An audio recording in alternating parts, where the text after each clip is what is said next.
dans le seul épisode précédent. Ce qu'il y a dedans. Allez, dans un premier temps, je vais déjà déterrer tout ce qui est alimentation sur l'amont des disjoncteurs. La barrette de pontage, bon, on peut l'enlever, c'est juste à relier les disjoncteurs entre eux. Allez, ensuite, on va commencer à enlever les disjoncteurs pour libérer de l'espace. On peut déjà le virer. Là, voilà, à chaque fois que j'avais besoin de mettre un repère, je mettais un repère. Là, on a bien justement notre chauffe-eau. Il nous reste bien sûr tous les neutres. Ce neutre-là qui va avec l'autre lampe, le neutre qui vient de ce câble. Et voilà le travail. Là, on a tout désossé. Maintenant, on peut plus revenir en arrière. Testeur en ohmmètre, mode auto. Et là, normalement, je dois trouver une valeur entre le neutre et la phase. Je trouve 25 ohms. Ça correspond parfaitement à une résistance du type chauffage. Voilà ma petite formule. On a P égale U au carré. Et moi, je vais vous montrer une technique.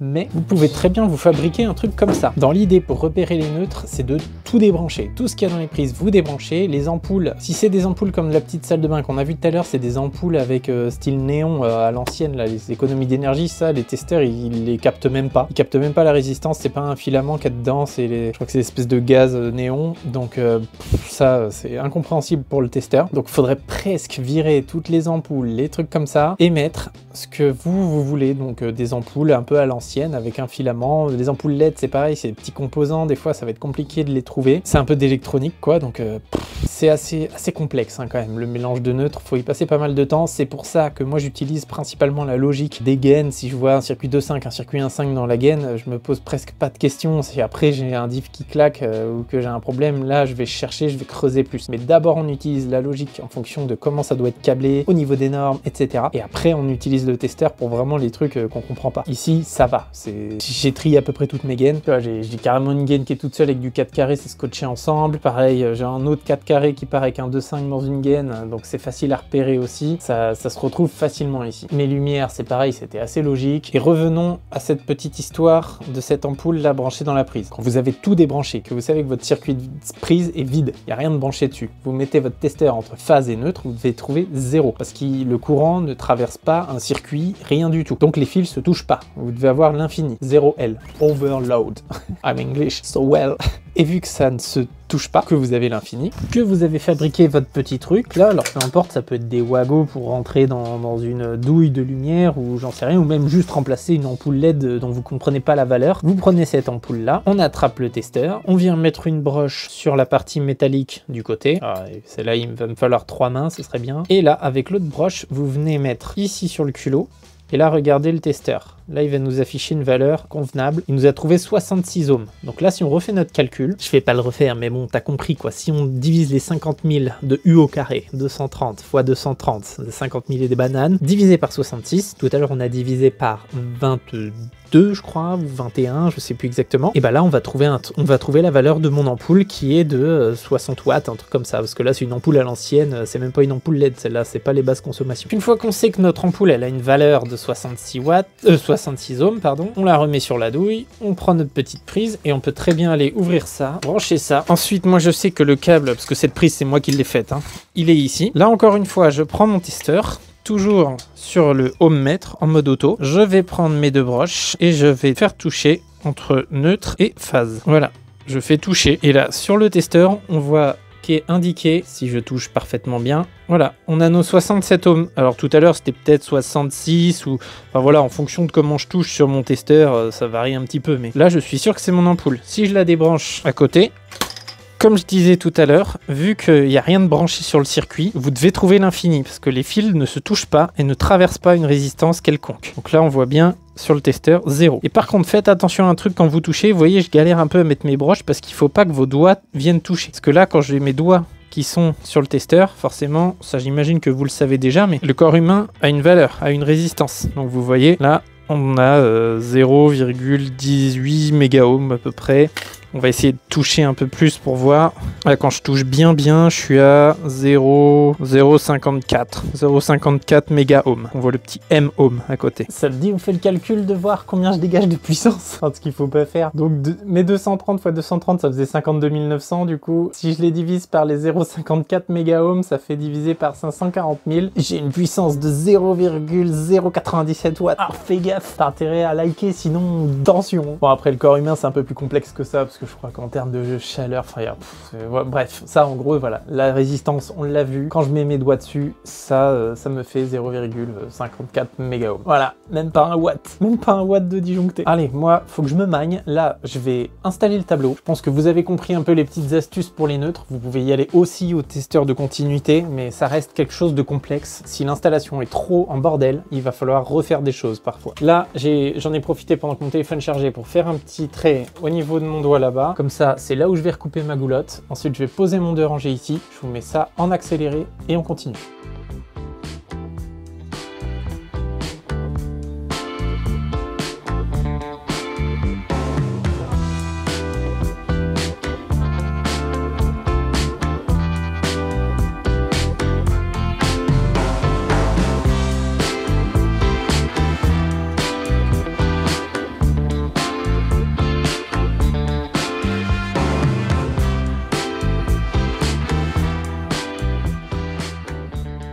Et allez, un petit peu de voix off parce que j'ai failli avoir une attaque cardiaque à ce moment-là parce que j'ai vu 2 jardiniers débarquer alors que j'étais seul depuis déjà plusieurs heures. Je me suis tourné, j'ai vu 2 gros barbus et c'était pas prévu, alors vraiment je me suis fait une grosse frayeur. Donc ils sont juste à côté en train de faire un barouf pas possible. Donc toujours dans l'idée de gagner de la place, là je commence à épurer un peu le circuit lumière qui arrivait du dessus. Donc je connecte toutes mes terres de toutes mes petites appliques là qu'on a pu voir à l'épisode précédent. Je dénude pour faire redescendre qu'un seul fil de terre. Je fais descendre donc un fil de terre de la section la plus grosse sur laquelle j'ai connecté en général, même si c'est du 1.5, je fais descendre un fil de 5. Je connecte à mon bornier et comme ça me permet de récupérer toutes les terres des appliques en une seule terre qui descend au bornier. Et à ce moment-là, j'en profite même pour connecter toutes les terres qui viennent d'en bas. Donc là, peu importe le circuit, je me prends pas la terre. Je me prends pas la terre, n'importe quoi. Je me prends pas la tête, je prends donc toutes les terres, je les coupe, je les dénude, je les mets au bornier parce que là, il n'y a besoin d'aucun repérage.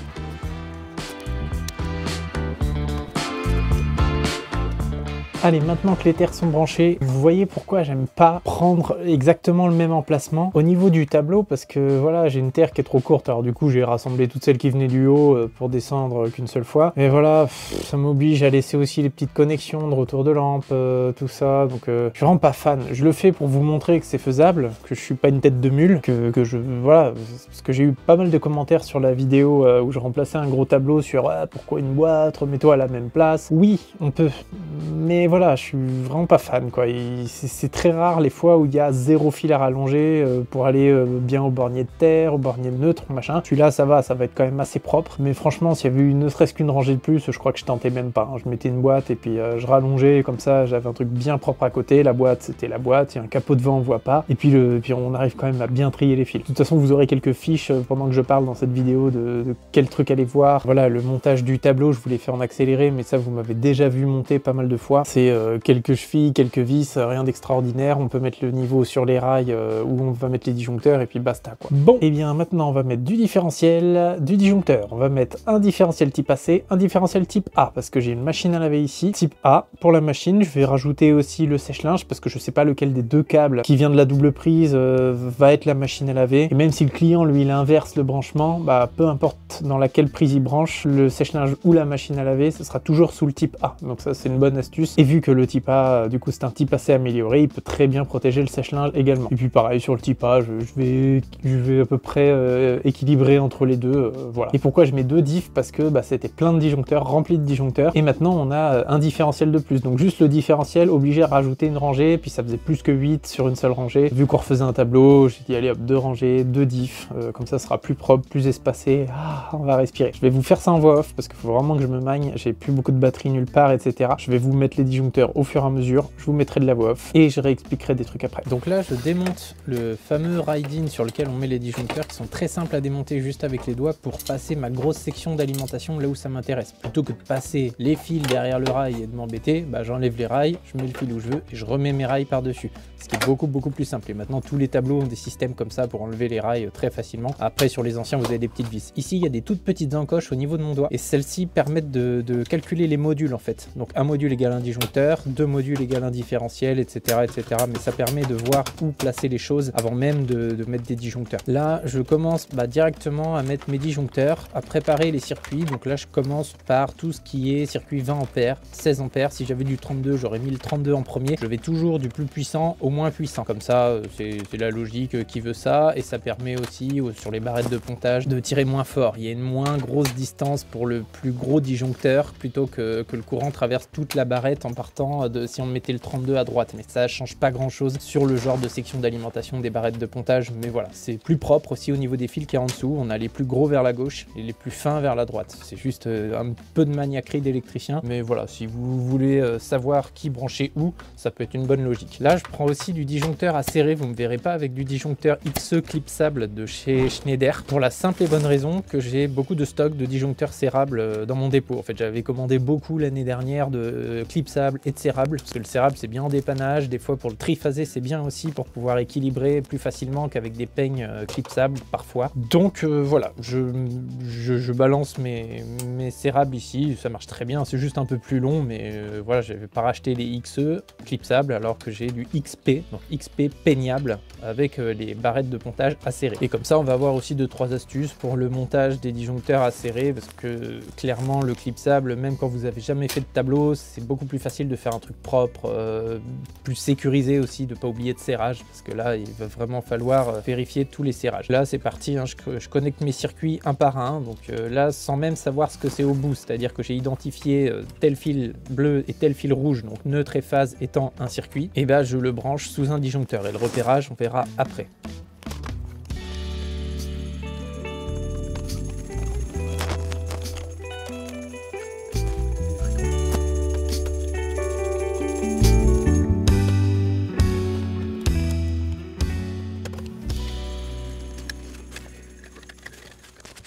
Vénère les moustiques ici. Parce qu'ils bouffent les moustiques là, mais... Et vous voyez, la petite astuce, c'est de les rajouter un par un ou de les mettre 2 par 2, 3 par 3, etc. Comme ça, vous avez toujours de la place sur la droite pour passer vos fils, mettre vos mains. Parce que si vous balancez vos 8 disjoncteurs pour chaque différentiel, donc un différentiel plus 8 disjoncteurs, ça va prendre 10 modules. Donc vous aurez quasiment rempli le tableau et ça va être plus dur de passer les mains, de passer les fils, de voir ce que vous faites. Donc vous branchez 1, 2, 3 disjoncteurs, vous en rajoutez 2, 3 vides à côté, vous les branchez et ainsi de suite. Comme ça permet de bosser plus facilement et avec plus d'aisance. Là, mon fameux circuit lumière, là où on avait repéré pas mal les neutres dans l'épisode précédent. Donc là, je prends tous mes neutres que je vais recouper pour connecter sur des wagos. Donc on a bien le droit quand même de mettre des wagos dans le tableau du moment qu'ils sont accessibles. Donc là, vous voyez, ils sont bien au-dessus des disjoncteurs. Donc on pourra facilement accéder par la suite à toutes ces connexions sans pour autant devoir démonter la moitié du tableau. Parce que ce qui est absolument interdit et insupportable dans un tableau, là je pèse mes mots, c'est de devoir enlever des disjoncteurs pour récupérer des wagos derrière. Et ça, j'en vois beaucoup trop. Et ça, autant vous dire que c'est ultra pénible, parce que quand vous avez repéré une panne, que le fruit de votre recherche, il se trouve derrière un ride-in avec un disjoncteur, et bah vous l'avez dans l'os, quoi.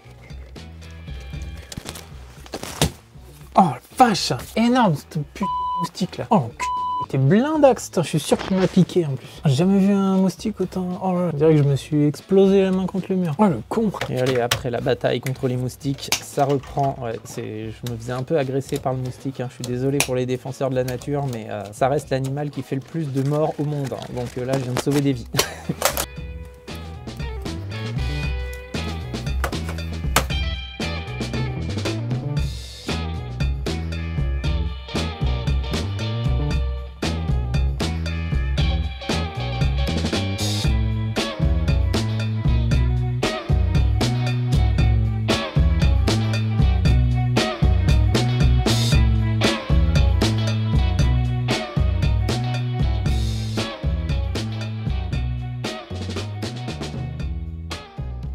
Bon, là, on est prêt à mettre tout ce qui est barrette de pontage et compagnie. Là, je viens de finir tous les disjoncteurs, la pose des différentiels, etc. Donc, tu vois, tout est bien qui finit bien sous le 2 ampères. Là, j'ai encore rien branché parce qu'il va falloir que je vois plus tard comment arrive ce fameux A1. Et le petit neutre qui est tout seul sur un wago. Lui, c'est pareil. Ces trucs-là, je sais pas trop comment c'est branché de l'autre côté. Et le risque, c'est que si jamais le bleu, là, le neutre est alimenté par le tableau là-bas, que je viens le mettre sous ce différentiel, on va avoir des mélanges de neutres entre tableaux, entre maisons. et ça va tout me faire sauter. De toute façon, ici, il va falloir que je revienne pour d'autres petits trucs, donc je verrai à ce moment-là, parce que là, il me fait une petite demi-heure, une petite heure au calme, à chercher les câbles, voir exactement où ils vont. J'ai regardé un peu, mais j'ai peur qu'ils aillent derrière le Linky et que je les vois pas partir. Donc, il y aura toujours moyen de se débrouiller. S'il faut mettre une horloge pour se calquer sur les heures creuses, etc. Parce que ce client, des fois, avait des problèmes de disjonction, parce que c'est pas moi qui ai fait la maison, mais voilà, moi j'ai pris les choses en cours de route pour à la base un autre problème de commande de chauffage à distance. Et il avait de temps en temps des disjonctions, donc je me demande si ça venait pas de là, parce qu'il était pas en mode auto, le contacteur, je crois pas, je sais plus, mais enfin bref, je crois qu'il l'utilise à la main, il n'utilise pas la commande automatique. Donc à voir, ça c'est plus tard. Mais de toute façon, si vous voulez plus d'infos sur le contacteur chauffe-eau, il y aura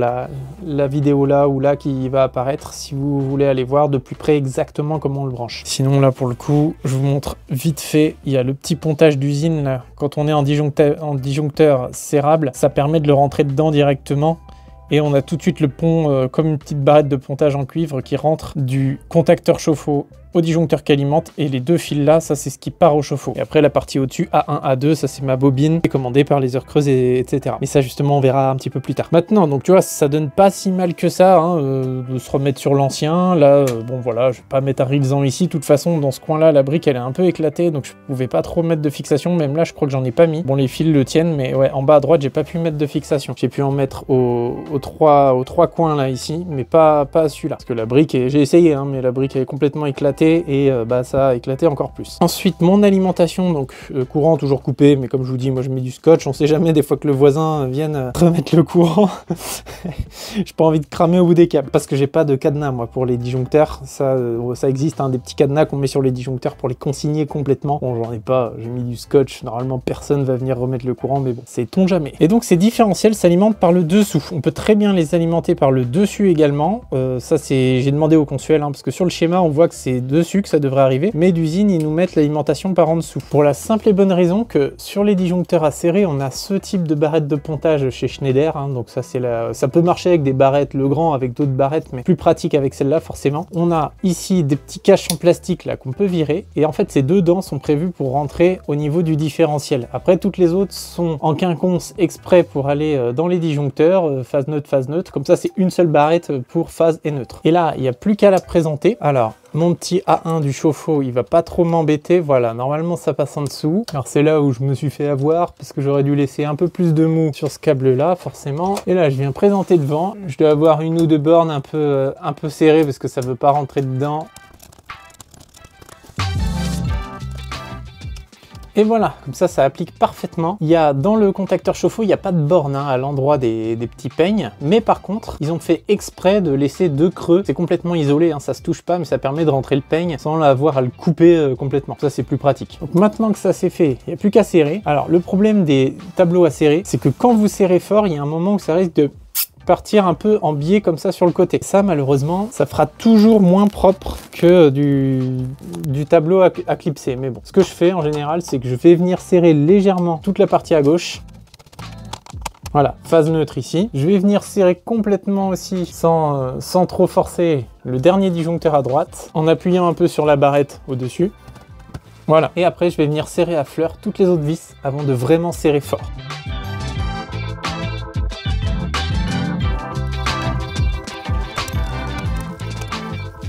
Et maintenant, on met un bon quart de tour facile un peu partout. Comme ça, le fait d'avoir serré à fleur tout le monde, ça évite que les rangées bougent. Parce que si vous serrez complètement super fort sur un, après ça risque de décaler un peu. Ça risque de les mettre en biseau, ça va pas être très beau.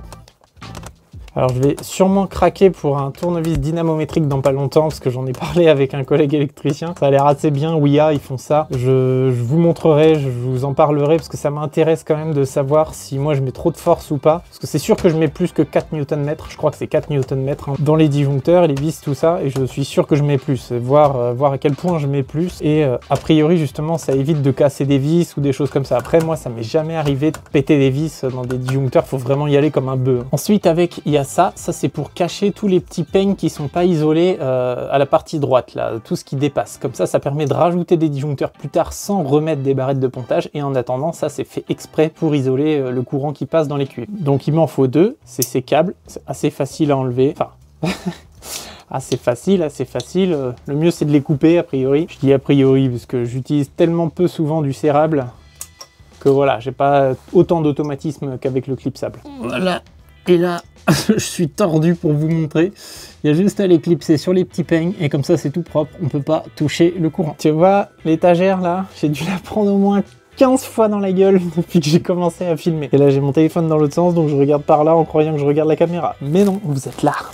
Bon, je fais la rangée du bas en accéléré pour la barrette de pontage du dessus, et après je vous montre pour les barrettes de pontage, que moi j'appelle les barrettes cascades là, parce que ça fait une cascade pour relier les différentiels. Mais on va voir que celle-là, c'est une barrette cascade pour des différentiels en XE, donc clipsables, mais qu'on va pouvoir les adapter. Je vais vous montrer qu'il y a une petite subtilité. Ils sont chiants, hein. Ils ont fait deux références, c'est un peu chiant, mais il y a une raison pour lesquelles c'est pas les mêmes, alors qu'elles ont la même taille, tout pareil, elles laissent passer 63 ampères, mais voilà, on va voir que je vais un peu galérer à cause de ça, mais ça s'adapte très bien quand même.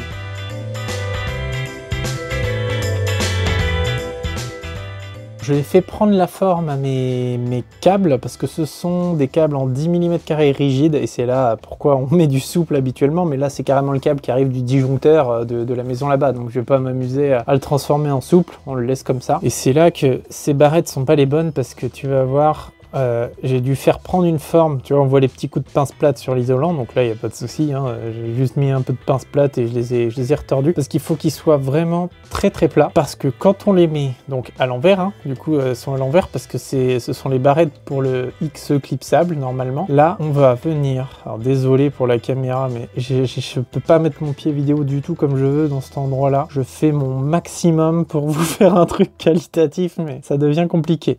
Voilà. Je viens de rentrer ça, et en fait, on voit que normalement, ces barrettes-là devraient être derrière. En fait, c'est ça la différence, c'est que quand vous prenez les bonnes qui vont dans le XP, ça se retrouve derrière et votre câble, il passe devant. Il n'y a pas besoin de couder autant ce truc-là. C'est la seule différence, quoi. On fait arriver le câble devant, c'est plus cool, on peut faire une boucle plus ample. Mais là, malheureusement, c'est pas le cas. Donc voilà, j'ai dû adapter et puis juste m'embêter un peu. C'est pour ça que j'ai pas filmé le moment où je coudais les câbles, parce que je dis beaucoup de gros mots quand c'est comme ça. je pourrais me faire censurer pour un truc comme ça. Donc j'ai coudé mes petits 10 mm², j'ai balancé mes 3-4 jurons, et puis voilà. Allez, je vous montre comment c'est la même chose que les barrettes qu'on a vissées avant, mais à la verticale.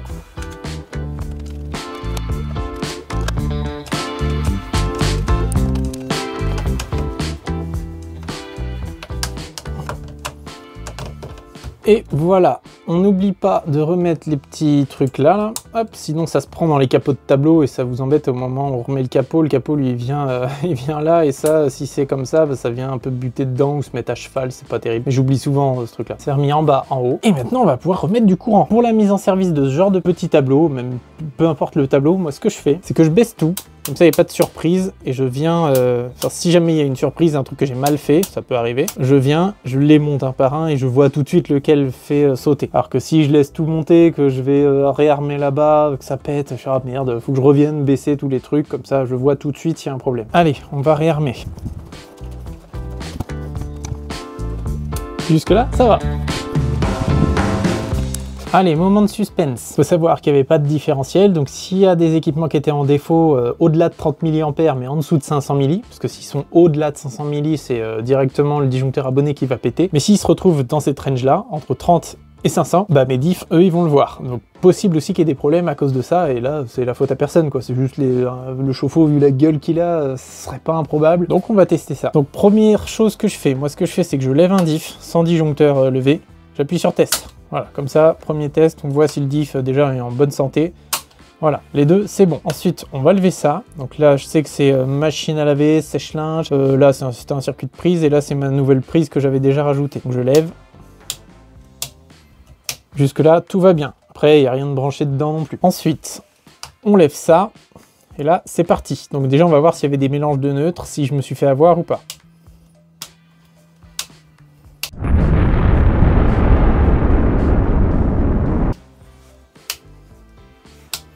Le 2, ça sert à rien, il n'y a rien de branché dessous pour l'instant. Et voilà, Pour l'instant, ça tient. Ça peut arriver qu'un petit mélange de neutre pas trop franc, ça se déclenche qu'au bout de quelques secondes. Ça, malheureusement, vous pouvez être sûr de ce que vous avez fait sur le nombre de tableaux. Il y a forcément un jour où, paf, ça peut être... bon, en plus, là, moi, je filme, alors des fois, je suis un peu déconcentré et tout, mais bon, là, c'est bon, on a l'air d'être pas mal. Ça tient plutôt bien. Faut jamais partir trop confiant quand on remplace un tableau. L'excès de confiance, ça vous fera toujours du mal. Puis, bon... Ça sert à rien de dire ouais je suis meilleur à chaque fois que je remplace un tableau, il y a zéro souci, c'est que à ce moment-là c'est que vous avez de la chance. Enfin ça dépend si vous avez remplacé 3 tableaux dans votre vie, oui, mais là moi je les compte plus, donc parfois je remets, il y a un problème, je dis ah ouais mince j'avais pas vu tel fil. Et encore là j'ai anticipé l'histoire du A1 A2 sur le chauffe-eau, heureusement, parce que si là je suis sûr je le branchais, là c'était la catastrophe, mais ça faudra que je le voie un peu plus tard, repérer ce câble bien correctement au niveau du compteur Linky là-bas, etc.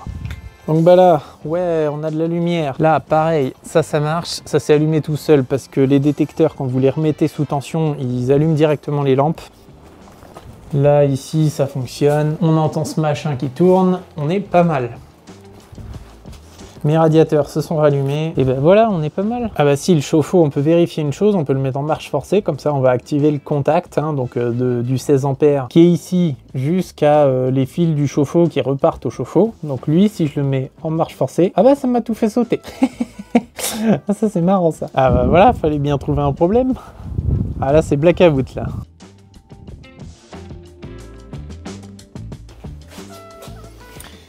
Donc le diff là, il a sauté.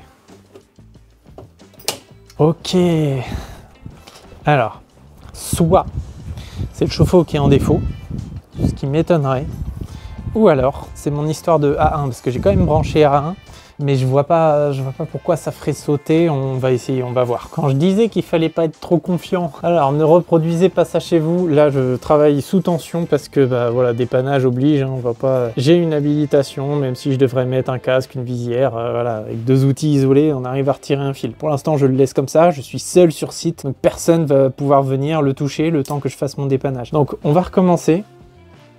Ah ouais, ok, le chauffe-eau est en carafe. Ok, donc le chauffe-eau, dès que je le branche, c'est la merde. En plus, tu vois, le chauffe-eau, il revient dans cette boîte. Il n'y a pas trop de mystère, quoi. Il passe pas par la maison là-bas, il remonte dans le tube. Bon, là, il y a un carton devant, mais là, après, il repasse là. Il revient dans cette boîte-là. Il revient ici, tu vois, il passe, il fait le tour, et puis il revient dans le tube dans lequel je l'avais repéré, quoi. Donc quand c'est comme ça, on peut faire un petit test rapide. Donc là, je peux y aller, de toute façon, le général a sauté. Donc comme ça, je suis tranquille. Là, je vais essayer de récupérer cette terre, voir. Donc ça, c'est la terre qui va alimenter également le chauffe-eau. Vous voyez pourquoi j'aime pas les Wago dans le tableau. Dans une boîte, c'est beaucoup plus pratique, beaucoup plus aéré. Ah bah d'accord, Alfa Makita qui a plus de batterie. Oh, ça suffit. Ah, c'est pas possible, hein. Fin de journée, quoi. Voilà. Donc j'en étais où, moi? Je recherchais ma terre qui est sur le Wago ici. On va la prendre là. C'est celle-là. Voilà. Donc ça, c'est la terre qui part dans mon tube, il n'y en a qu'une seule. Donc je la prends. Mon contacteur chauffe-eau, on va le laisser en 0. On va prendre notre petit testeur qu'on va remettre en ohmmètre. Et comme je disais tout à l'heure, entre la terre et les autres conducteurs, il doit y avoir l'infini. Il ne doit pas se toucher.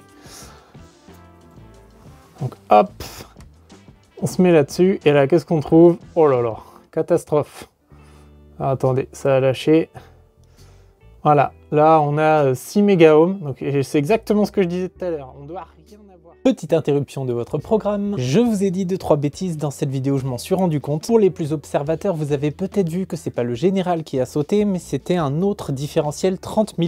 Donc ça, on va y revenir un peu plus tard dans la vidéo, parce que je suis retourné sur place, etc. Vous allez voir la suite de comment ça se passe pour gérer ce petit problème. Et quant à la mesure au niveau de mon ohmmètre, entre la terre et la phase de mon chauffe-eau, et entre la terre et le neutre de mon chauffe-eau, je vous ai dit qu'il devait absolument rien avoir. Donc c'est pas totalement vrai. Vous devez avoir, dans le meilleur des cas, 0L, overload, l'infini, rien du tout qui se touche. Mais vous pouvez aussi avoir une mesure donc d'isolement qui va au minimum de 0,25 mégaohms. Je vous remettrai la vignette de ce qu'on doit attendre comme valeur exactement. Je sais plus si c'est 0,25 ou 0,5 mégaohms et plus. Donc ça veut dire qu'il y a une tellement grande résistance que le courant ne peut pas circuler. Et en dessous, normalement, c'est pas toléré. Après, en dessous de ces 0,25 mégaohms, vous pouvez avoir du 50K ohms, donc 50 000 ohms, à savoir que 0,25 0,25 mégaohm, ça fait quand même 250 000 ohms. Donc avant qu'il y ait du courant qui circule là-dedans, ça va. Pour que vous compreniez mieux un peu tout ça, je vais vous montrer un petit calcul assez simple, avec la loi d'Ohm encore une fois, P égale UI, tout ça, etc. pour que vous compreniez bien au niveau du différentiel quand est-ce que ça crée des problèmes au niveau de la valeur que vous pouvez avoir entre une terre et un conducteur actif, du genre terre phase ou terre neutre. Et on va voir que même en dessous, ces 0,25 mégaohm, ça peut passer. On n'a pas le droit de le faire dans le neuf, on ne doit pas avoir ce genre de mesure d'isolement. Mais en réno, parfois, si vous avez 100 kilo ohm, donc ce qui correspond à 100 000 ohms, donc 0,1 mégaohm, ça va pas poser de problème particulièrement. Mais si vous cumulez un nombre de défauts comme ça, du genre 50 000 ohms par-ci, 40 000 ohms par-là, etc., bah, au bout d'un moment, votre diff, il va arriver à sa sensibilité max de 30 mA et il va déclencher. Regarde un peu le calcul. Si on regarde bien, on a notre différentiel, lui, il a 30 mA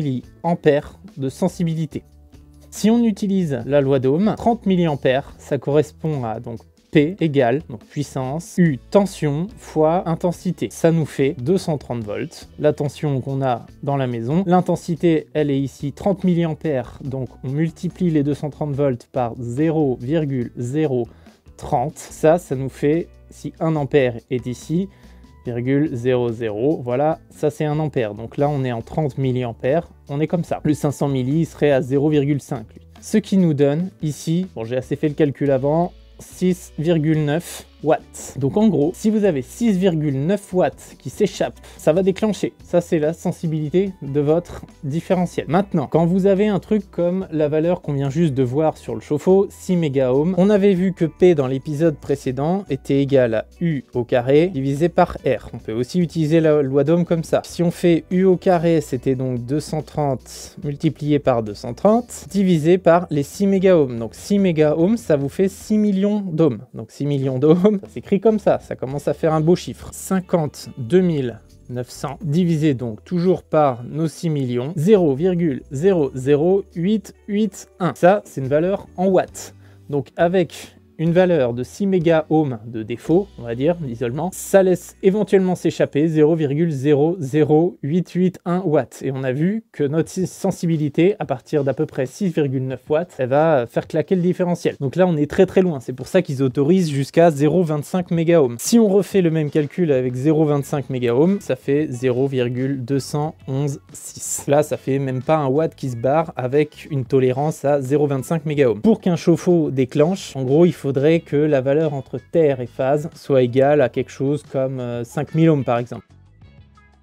Ce serait égal à 10,58. Donc tu vois, il faudrait des valeurs du genre 5000 ohms, 10 000 ohms, des choses comme ça pour que ça commence à réellement créer des problèmes. Après, si tu as du 30 000, ça va aller, ça va être en dessous de la tolérance du différentiel, mais s'il y en a à 30 000, à 40 000, et ainsi de suite, bah tu cumules les défauts jusqu'à faire péter le différentiel. Et c'est probablement pour ça que le différentiel principal de la maison a dû claquer, parce qu'il a cumulé trop de défauts. Parce que je sais pas si tu as vu dans ce tableau, c'est un peu le dawa, mais on va y revenir juste après. Et c'est aussi une des raisons pour lesquelles on évite de mettre trop de circuits sous un différentiel. Normalement, c'est 8 circuits par différentiel pour justement que les micro-défauts à 0,25 mégaohms, même à la limite, tu as 0,1 mégaohm, même si c'est pas ce qu'on doit attendre logiquement en termes d'isolement, et ça puisse le gérer quoi. Après, normalement, une installation bien neuve, etc., tu dois quasiment rien avoir à part des trucs du genre justement 6 mégaohms. Donc désolé pour la confusion, mais voilà, je parlais, je faisais le tableau, etc., puis des fois on croit savoir des trucs, on re-regarde, pour pas vous dire de bêtises, je refais un petit morceau de vidéo en cours de route. Et donc là, ce qui va suivre, ce que je vais dire, c'est valable au niveau du chauffe-eau si justement on a 5000 ohms, 10 000 ohms et que le chauffe-eau est réellement en défaut. Et en gros, l'astuce, quand tu mesures en ohmmètre entre la terre et un des conducteurs actifs du genre neutre ou phase, c'est de te dire que si tu vois les valeurs affichées en K, donc kilo-ohm, faut commencer à s'inquiéter. Et si tu les vois s'afficher en M, méga-ohm, là, normalement, t'es tranquille. Après, tout dépend des testeurs, mais je sais que le mien en mode automatique mesure ohmmètre. Il fait tout seul la bascule entre kilo, donc multiplié par 1000, et méga multiplié par 1 million. Allez, la suite. Ouais, je me filme en selfie à travers mon pied parce que j'en ai marre de tourner le téléphone. Du coup, quand c'est comme ça, il n'y a pas 36 solutions, il faut remplacer le chauffe-eau ou la résistance. Mais ça, moi, ça dépasse mes compétences. Enfin, je sais remplacer une résistance, mais voilà, de toute façon, je devais revenir, donc j'en profiterai peut-être pour jeter un œil sous le chauffe-eau. Là, il y a les machines et tout devant, mais voilà, je vais ranger. On va pas s'occuper du chauffe-eau, on va le laisser en off. Je vais baisser le disjoncteur. Je préviendrai le client. Ça, c'est des choses qui arrivent parce que je vais trop monter être plus près le chauffe-eau.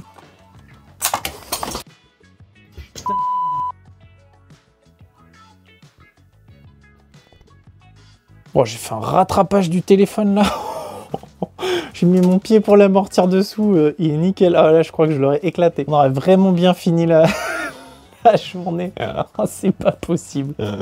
Bon alors, je te montre le chauffe-eau. Tu vas sûrement comprendre pourquoi il est grand temps de le changer aussi. Tu vois, il est piqué par la rouille, il y a des petites traces de rouille là un peu partout. Là c'est pareil, la peinture elle est carrément écaillée. Là c'est pareil, on a des petites traces de rouille, il y a toute la peinture là qui est complètement explosée. Donc là il n'y a pas à chercher plus loin, ça c'est pareil, j'avais parlé peut-être dans d'autres vidéos des fours qui étaient en défaut, tout ça, les chauffe-eau, les fours, ça c'est bien des trucs à vous faire sauter les diffs quand ils ont plus de 20-30 ans, faut commencer à se méfier. Et ça résout un peu le problème de mon client qui avait de temps en temps des disjonctions, parce qu'ici c'est une petite dépendance qui sert quasiment jamais, mais vraiment jamais, peut-être que ça doit servir 1 ou 2 fois dans l'année. Puis le chauffe-eau il s'est peut-être mis en carafe petit à petit, il n'a pas été franc comme ça direct. Donc vous voyez, la terre là elle a une continuité même hyper infime entre terre et phase et neutre aussi d'ailleurs. Comme je disais, ça je peux pas le régler là moi tout de suite, et puis même si j'ai les compétences pour remplacer une résistance de chauffe-eau, c'est pas des trucs que j'ai dans mon camion. Donc voilà, maison secondaire, déjà il y a personne dans la maison principale,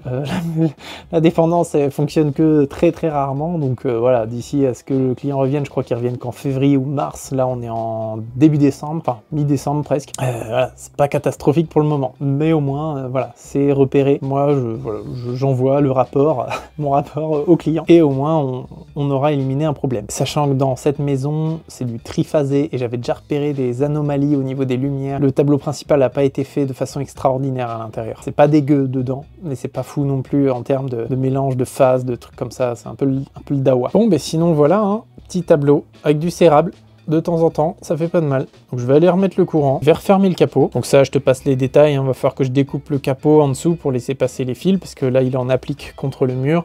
Pareil pour au-dessus. La terre là je vais la repérer, je vais lui mettre un petit scotch, je vais la rebrancher avec en attendant. Je vais laisser baisser chauffe-eau et toute la partie chauffe-eau là, je vais pas trop m'en occuper. Et je vais avoir du repérage à faire, mais ce sera pas dans cette vidéo. Alors là simplement je vous montre au pire les astuces rapidos. Tu vois, il y a prise là, tu mets un catu. Alors un catu c'est l'appareil qui mesure la terre et compagnie. Tu mets ça dedans, tu viens baisser ton disjoncteur. Si ça s'éteint c'est bon, tu recommences avec la prise d'à côté et tu fais tout ça.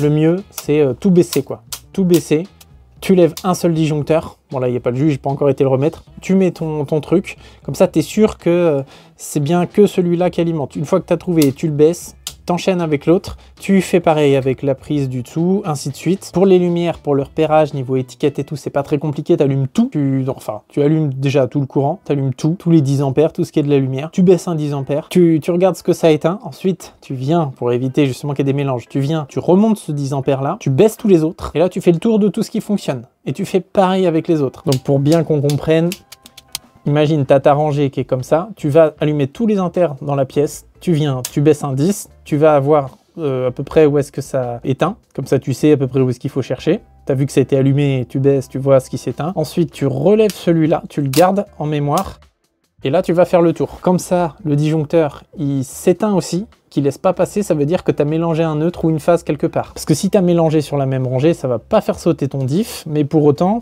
un circuit peut très bien être alimenté par 2 disjoncteurs. Tu as un neutre là, une phase là, et c'est pour ça qu'il faut en laisser qu'un seul levé quand tu fais tes essais, pour être sûr que tu n'as pas fait de mélange dans tes circuits. Et après, tu les fais tous un par un. Donc c'est pas très passionnant le repérage de circuits pour mettre des étiquettes, mais voilà, tu as les deux techniques pour circuit de prise. C'est pas compliqué, hein. Tu baisses, mais l'important c'est de les faire un par un, monter un par un. Ça c'est c'est mieux si tu veux être sûr de ne pas avoir fait de mélange. Et me revoilà quelques jours plus tard, parce que j'avais besoin de repasser pour mettre mes étiquettes de tableau, et ce problème était en train de me triturer les méninges. Donc j'ouvre les deux fameuses boîtes par lesquelles passe le chauffe-eau, au moins pour vérifier qu'il n'y ait pas des trucs bizarres. Je retourne du coup dans mon tableau principal pour voir un peu ce qui se passe. Là, je vais aussi vous mettre des petits moments live au niveau du son, parce que je suis avec l'apprenti en même temps, donc il me pose quelques questions assez sympas, assez marrantes. Je repère mon disjoncteur de l'annexe que je vais devoir couper. En fait, il est pris sous le différentiel, ce qui fait que finalement notre chauffe-eau et tous les circuits de la base sont doublement protégés par le différentiel qui est dans ce tableau, mais qui est complètement surchargé, parce que vous voyez, c'est un différentiel tri 4 pôles qui protège je ne sais pas combien de disjoncteurs, à savoir qu'un différentiel 4 pôles doit toujours avoir que 8 disjoncteurs derrière. C'est pas parce qu'il y a 3 phases que vous pouvez multiplier les 8 disjoncteurs par 3. C'est une fausse croyance, ça. Ouais, parce que du coup, ça surcharge en fait ce différentiel. Tu vois, celui-là, il est vraiment surchargé de ouf. C'était pas prévu comme ça au programme. Après, peut-être que si le chauffe-eau a réellement un problème, ça sautera là-bas. Ça va plus sauter ici, quoi. Tu vois, parce que là, c'est que ça...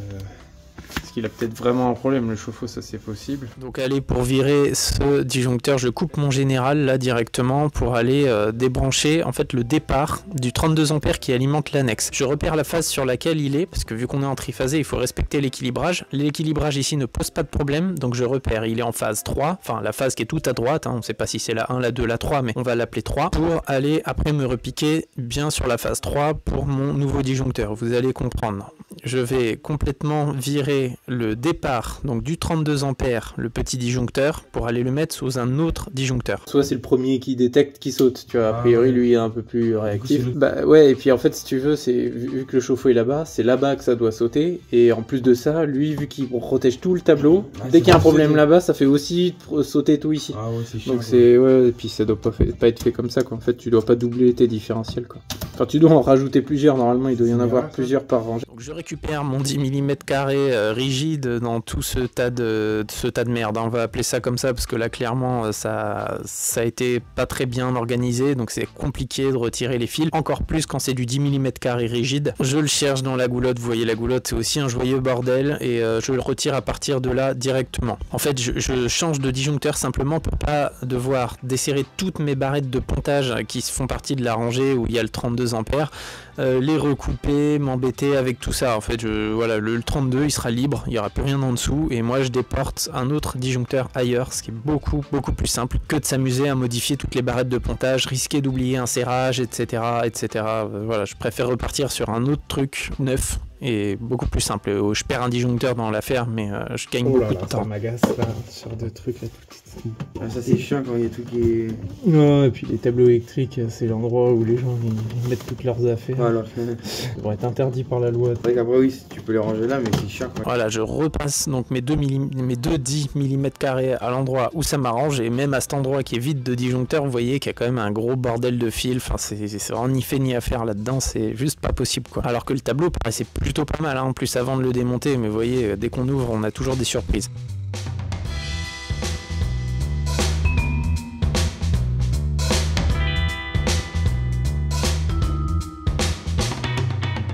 Là je reprends 2 fois 10 mm² souple, là je prends mes petits embouts et j'enlève la collerette en fait pour gagner de la place. Alors ça c'est des abonnés qui m'ont dit ça en commentaire, on pouvait enlever la collerette en plastique des embouts de câblage, ce qui fait qu'ils prennent moins de place quand on veut repiquer un fil.